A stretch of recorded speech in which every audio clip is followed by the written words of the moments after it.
"They're here for me," she whispered. Then the janitor protected the CEO, shocking when they saw this.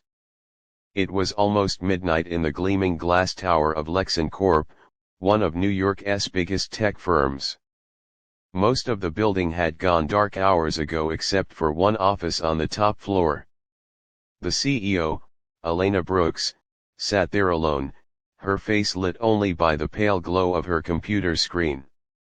She was known for her confidence, her brilliance, her immaculate poise, but tonight, that armor was cracking.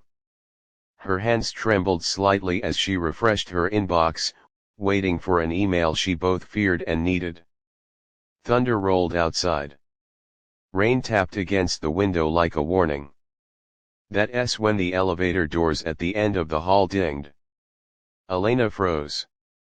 No one was supposed to be here. Her security detail had left at 9. Her driver was waiting downstairs. The footsteps echoed slow, deliberate, growing closer. She whispered to herself, barely audible, "They're here for me." A moment later, the mop bucket squeaked around the corner. It was just Henry, the janitor. Henry was in his late 50s, quiet, humble, the kind of man who blended into the background.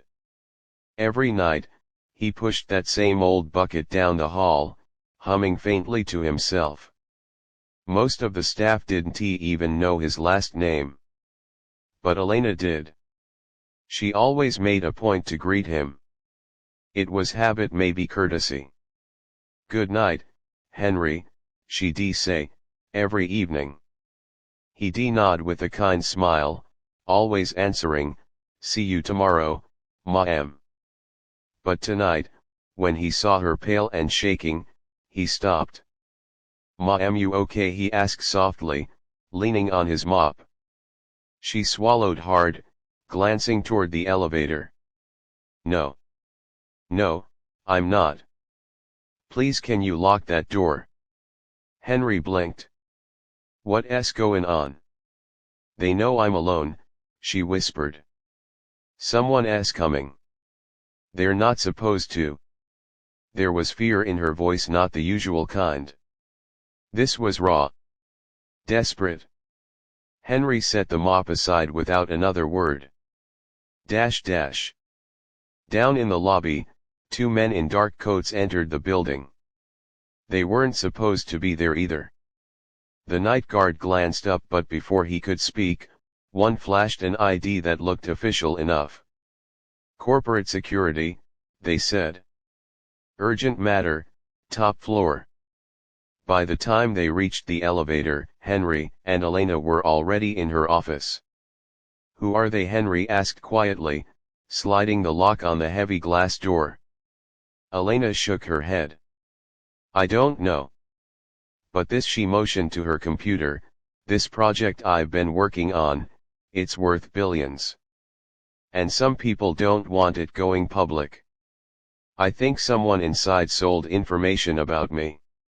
I think they want to silence me before morning." Henry stared at her, then chuckled softly. "You're saying I'm in one of those spy movies now?" But she didn't smile. He saw the terror in her eyes. "All right," he said, voice steady. "Then we don't make it easy for M. They turned off the lights. The office went dark except for the glow of the city beyond the window. Henry moved quietly, rolling his mop bucket near the door. "Why the bucket?" Elena whispered. He grinned faintly. "Trip hazard. Old trick." He picked up his phone, a cracked old flip phone, and called the night guard. No answer. Then came the ding of the elevator. Elena's breath hitched. Henry motioned for her to stay down. 2 silhouettes appeared at the end of the hall, their flashlights sweeping side to side. "Ms. Brooks," one called out. "Company security. We need to escort you downstairs." But something in their tone was off, too calm, too rehearsed. Henry whispered, "Don't move." When the men reached her door and saw it locked, one of them started picking at the access panel. Henry looked around, his eyes landed on the heavy fire extinguisher by the wall. He took it down silently. The door clicked open. The first man stepped inside. That's when Henry swung. The extinguisher hit the door frame with a metallic clang, missing the man's head by inches, but the shock gave Elena enough time to grab her phone and hit the panic alert linked to the security system. The man shoved Henry hard, throwing him to the ground. The other lunged for Elena. She screamed, but before he reached her, Henry kicked the bucket, spilling soapy water across the floor. The man slipped, crashing into the desk. Henry pushed himself up, gasping for air. His ribs hurt, but he stood his ground between Elena and the men. "Unt talking her," he growled. For a moment, time froze until sirens blared downstairs. The intruders bolted. Minutes later, real police swarmed the building. Henry sat on the floor, breathing hard, a cut on his cheek. Elena knelt beside him, trembling, but safe. When the officers left to review the security footage, she turned to him and said softly, "You didn't have to do that." Henry smiled faintly. "Yeah, well. My shift ain't over yet." Elena laughed through her tears. "You're bleeding. Not the first time. Probably not the last." Then she asked quietly, "Why did you help me? You could have just walked away." He looked at her for a long moment. "Because nobody helped my daughter when she needed it." That silenced her. She got mixed up in something bad years ago. Wrong people. "I couldn't save her in time," he said, eyes glistening. "So when I saw you looking that scared, I figured I ain't making that mistake twice." By morning, the news had spread. 2 armed men had been caught trying to infiltrate LexenCorp's headquarters. Police were investigating connections to a rival company. But the real story wasn't about them. It was about the janitor who stood up to protect his CEO. Social media exploded with headlines, "Unsung Hero Saves Tech Mogul." "Janitor Foils Corporate Attack." Reporters camped outside the building, waiting for Elena's statement.